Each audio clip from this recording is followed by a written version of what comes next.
Okay, well, this is pretty embarrassing, but I have a creative block.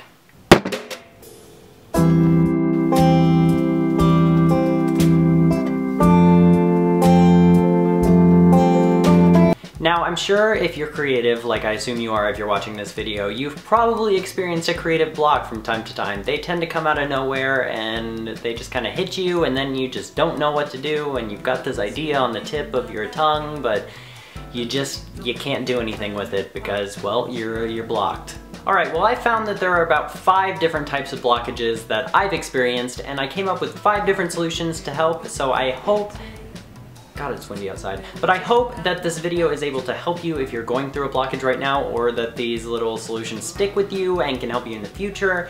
But yeah, enjoy this video form of creative Drano. I'm going to start now. As time goes on, people tend to get stuck in ways of thinking, and this can really restrict your view of the world, which kind of takes away from your creative process. So basically the way that I fixed this blockage is by simply getting up, going out into the world, and really noticing the little things. Also, another thing you can do is ask yourself a bunch of what ifs. I've always been a really what ify person, so yeah, just ask yourself a bunch of random what ifs. It really helps with the imagination process. Alright, this blockage is a little bit deeper because it's, well, emotional. As a creative person, we're faced with the unknown a lot, which can be pretty scary because we don't really know what's happening next. We just kind of go for it, and we're not really pursuing anything with an exact outline of how we're gonna do it. We just kind of have to go for it, and that can be really scary. So basically the way I found to get over this one is by surrounding yourself with other creative people, because they're going through the same hardship, and when you surround yourself with these people, I don't know, it kind of lightens the weight, and you're all going through it together because there is a light at the end of the tunnel. You just gotta get there. So basically just band together with some friends and go through the hardship, and eventually you'll all come out at the other side.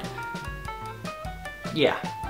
Routines and habits can be good, but they can also be bad. For an amount of time, they will be fine. They'll be really good for helping you keep this process. It's like a basic outline of what you need to do, how you need to do it, and then you just are pumping out ideas over and over. But after a while, this routine doesn't work as well anymore, so you kind of need to stray away from it. And one way I found that's really helpful for getting out of that routine is to basically just get out of your comfort zone. Go do something crazy and just dive into something you never thought you would do, and it really helps pull more imagination and really hits you with some creative stuff. And I don't know, it really helps. It sounds dumb because it's the same thing I said about the other one, but really going out into the world and just seeing what there is to offer, it'll really help.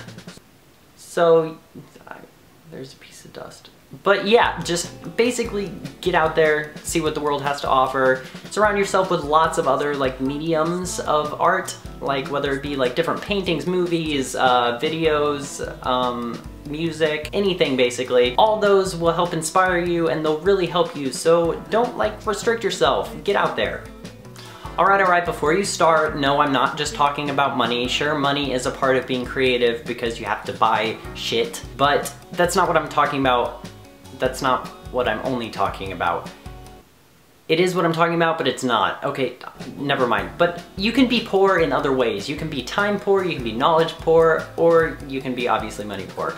And the way you can fix this is by making out a plan. Figure out what you need and figure out how you're gonna get it, and then eventually you'll get it. I mean, it might not be right away, and you might have to find loopholes to get things done in the meantime, but as long as you make a basic outline, you should be able to figure it out, and it should come a lot easier.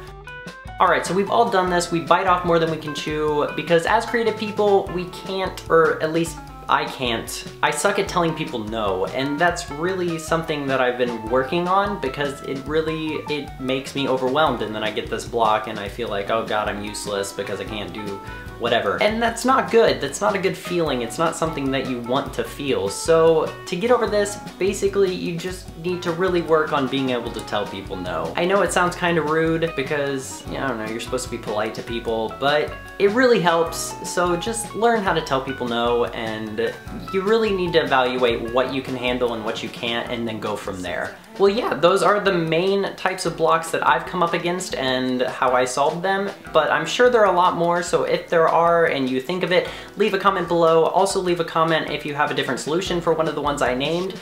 And yeah, if you like this video, give it a big thumbs up. Make sure to check out some of my other videos. Let's see if we can get this one to 200 likes, because I don't think I've ever had 200 likes on a video. And I will see you next Thursday.